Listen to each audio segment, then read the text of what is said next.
मैं भी आपको वादा करता हूं, मैं आपके लिए अपने आप को हर पल खपा दूंगा। जीऊंगा तो आपके लिए जीऊंगा। खाली झूठा बोलते हैं आप लोगों ने, শুধু মিথ্যে কথা বলেন। এ বলে আমায় দেখ, তো ও বলে আমায়।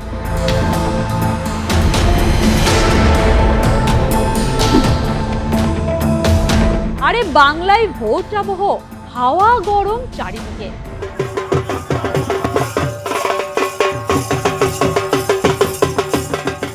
একদিকে মোদি, একদিকে মমতা ভোটের আবহ জমিয়ে দিয়েছেন। আর আপনারা কি ভাবছেন? যতই যা ভাবুন, এবার ভোটের লাইনে আপনাদের দাঁড়াতে হবে, না হলে খ্যাচাং ফু। साथियों, आपका ये प्रधान सेवक बंगाल के उन्नयन के लिए हर संभव प्रयास कर रहा है, लेकिन ये टीएमसी केंद्र सरकार की हर योजना में रोड़े अटकाती है। তৃণমূল মানে জোড়া ফুল, তৃণমূল মানে মানুষের কাছে মনে রাখবে শীত গ্রীষ্ম বর্ষা তৃণমূল কংগ্রেসই ভরসা। বন্যা হোক, দুর্যোগ হোক, ধস হোক, সব কিছুতে আমরা ছিলাম, আমরা আছি, আমরা থাকবো, লড়াই করে জিতবো। যদি বাস্তবের মাটি ছেড়ে কিছুক্ষণের জন্য এই ফ্যান্টাসির দুনিয়ায় চলে গিয়ে এসব ভোটের বাণী বিশ্বাস করে নেন, তাহলে তো জীবনে দুঃখ কোথায়? আপনার ভাবার তো আর দরকারই নেই। আপনি মানে ভোটাররা কিভাবে ভালো থাকবেন তা আগে থেকেই ভেবে রেখেছেন, ভেবে রেখে দিয়েছেন আপনার প্রিয় নেতা নেত্রীরা। তাহলে কিসের আর চিন্তা? ভোটের লাইনে দাঁড়ান আর সরকার গঠনের পর সুখী নাগরিক হিসেবে জীবন কাটান। কি কথাটা ভুল বললাম? ভোট একটা গণতান্ত্রিক অধিকার, যে অধিকার প্রয়োগ করে সরকার গঠনের অগ্রণী ভূমিকা গ্রহণ করে ভোটাররা। ভোট এলি ভোটারদের দুয়ারে বিভিন্ন দলের প্রার্থীরা হাজির, হাত জোর করে ভোট চেয়ে পাশে থাকার বার্তা দেন তারা। ওনারা তো আপনার সামনে একবার হাত জোর করে ঠিকই, আর 5টা বছর আপনি হাত জোর করে থাকেন। ভোট আসে বলেই নিজেদের কদর বোঝা যায়, কি বলেন? কিন্তু এবার ভোটের আবহ একেবারেই আলাদা। ভোট কাঠামোয় কোপ পড়েছে এসআইআর এর।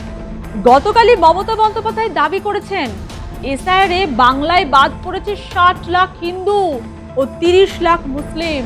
অন্য একটি হিসেব বলছে গত 19শে ডিসেম্বর খসড়া তালিকায় বাদ যান 58 লাখ মানুষ। 28শে ফেব্রুয়ারি প্রথম তালিকায় বাদ 5 লাখ এবং 23শে মার্চ থেকে 7ই এপ্রিল পর্যন্ত অতিরিক্ত তালিকা থেকে বাদ যান 27 লাখ মানুষ। ফলে দেশের 12 রাজ্যে ভোটার তালিকা থেকে বাদ পড়েছেন কয়েক কোটি মানুষ। শতাংশের বিচারে পশ্চিমবঙ্গে মোট ভোটার বাদ 10.9%। অতএব এবার ভোটের লাইনে আপনি চান বা না চান দাঁড়াতে আপনাকে হবে, না হলেই তো ঝঞ্ঝাট। তৃণমূল থেকে বিজেপি, বাম, কংগ্রেস সহ একাধিক রাজনৈতিক দল তাদের ইস্তাহার প্রকাশ করেছেন। প্রত্যেকেই কর্মসংস্থান থেকে বাসস্থান, সুরক্ষিত জীবনের আশ্বাস দিয়েছেন ইস্তাহারে। বাংলায় একটা কথা আছে জানেন তো, আশায় মরে চাষা। আশা তো আপনাকে করতেই হবে, না হলে বাঁচবেন কিভাবে বলুন তো? কিন্তু সেই আশা মনে নিয়ে আপনাকে ঝেলতে হবে মূল্যবৃদ্ধির ধাক্কা, গ্যাস সংকট, চাকরি নেই, বেতনের সব টাকা সংসার খরচে ব্যয় হবে, কিন্তু সেভিং শূন্য। ছেলে মেয়েদের ভালো স্কুলে পড়াতে গিয়ে নাভিশ্বাস উঠবে, সরকারি স্কুলে তালা ঝুলবে। তারপরেও আপনি আশা করবেন বর্ষায় পাড়ার রাস্তা হবে পুকুর, নলকূপে জল থাকবে না, মশার উৎপাতে ডেঙ্গির প্রকোপ বাড়বে, স্বাস্থ্য খাতে খরচা বাড়বে, তবুও আপনি আশা করবেন। যেমনটা এখনো বিজেপির দেওয়া 15 লাখের আশা আপনি ছাড়েননি। বাড়ির বেকার ছেলেটার চাকরি না হোক, হাতে তো কর করে 1500 টাকা ঢুকছে। মাস পয়লায় ঘরের মেয়েরা তো পাচ্ছেন লক্ষ্মীর ভান্ডারের টাকা। তবে নিন্দুকেরা হচ্ছে না, হবে না বলে যতই গলা ফাটাক না কেন, ভোটের লাইনে তো আপনাকে দাঁড়াতেই হবে। তবে এই সব কিছুর মধ্যে ভোট প্রচারে বদল এসেছে। ভোট উৎসব হার মানাবে যে কোনো উৎসবকে। পথে ঘাটে বেরোলে প্রচারের জাঁকজমক, তারকার মেলা, রাস্তা আটকে লাইন দিয়ে গাড়ির সারি, দুপাশে মানুষও দেখছে অবাক হয়ে। শুধু কি তারকারা, দিল্লি থেকে প্রধানমন্ত্রী মোদী বাংলা জয়ের সোপান নিয়ে যেভাবে বাংলার এ প্রান্ত থেকে ও প্রান্ত দৌড়ে বেড়াচ্ছেন, তাতে করে বাংলার ভোট যে কতটা গুরুত্ব পেয়েছে তার বলার অপেক্ষা রাখে না। মুখ্যমন্ত্রী মমতা বন্দ্যোপাধ্যায়ও কম কিসের, তিনিও তো দিনে 4 থেকে 5টা জনসভা করছেন। আর বিজেপি থেকে বাম কংগ্রেস সবাইকে তুলোধনা করতে ছাড়ছেন না। বাংলার পথঘাট এখন মুখর সব রাজনৈতিক দলের থিম সঙ্গে। এত কিছুর পরেও ভোটাররা কি ভাবছেন, ভোটটা ঠিক তাদের চোখে কিরকম বলুন তো? চলুন কথা না বাড়িয়ে শুনুন ভোটাররা কি বলছে। ভোট তো দেবেন, সে তো দিতেই হবে। এই ভোট দেন, কতটা সুবিধা হয়েছে আপনাদের ভোট দিয়ে? ভোট দিয়ে সুবিধা বলতে আর কি সুবিধা হবে, লক্ষ্মী ভান্ডার পাই। মানুষের দেখা উচিত উন্নয়ন দেখে, কিন্তু উন্নয়ন তো রাস্তায় বন্ধ হয়ে গেছে দেখতে পাচ্ছি। উন্নয়ন তো কিছুই নয়, মানুষকে অসুবিধার মধ্যে থেকে এই ভোট হচ্ছে। যে যারা উন্নয়ন করবে যে দল, সেই দলকেই মানুষ সমর্থন করবে। শিল্প হোক, উন্নয়ন আসুক, কার যে হোক, কর্মসংস্থান হোক, এ বলছে ওই ভাতা দেবো, সে বলছে ওই ভাতা দেবো, ভাতায় কি সংসার চলে?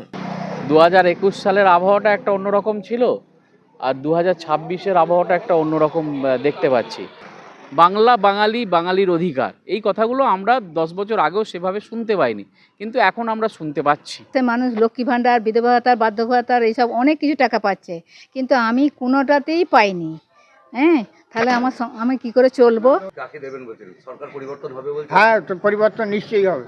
এবারে গঙ্গায় চলে যাবে, বিসর্জন হবে মমতার।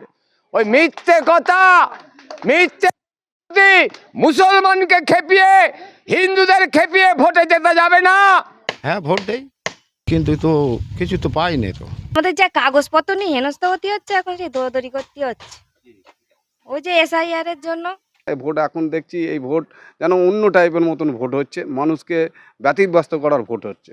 অতএব মোরাল অফ দ্য স্টোরি কি হলো? যতই রুজি রুটিতে টান পড়ুক না কেন, এসলে গ্যাস সংকট নিয়ে জেরবার হন না কেন, SIR এর লাইনে দাঁড়িয়ে চিন্তার শেষ হন না কেন, ভোটের লাইনে আপনাকে দাঁড়াতেই হবে। আরে বাবা, প্রতিশ্রুতি পূরণ এবছর না হোক, পরের বছর হবে। অতএব ভোট ভবিতব্যে আপনি আমি নিমিত্ত মাত্র। আপনি কিভাবে দেখেন বাংলার ভোটকে কমেন্ট করে জানান আমাদের। দেখা তো হবে আবারও পরবর্তী কোনো ভিডিওতে।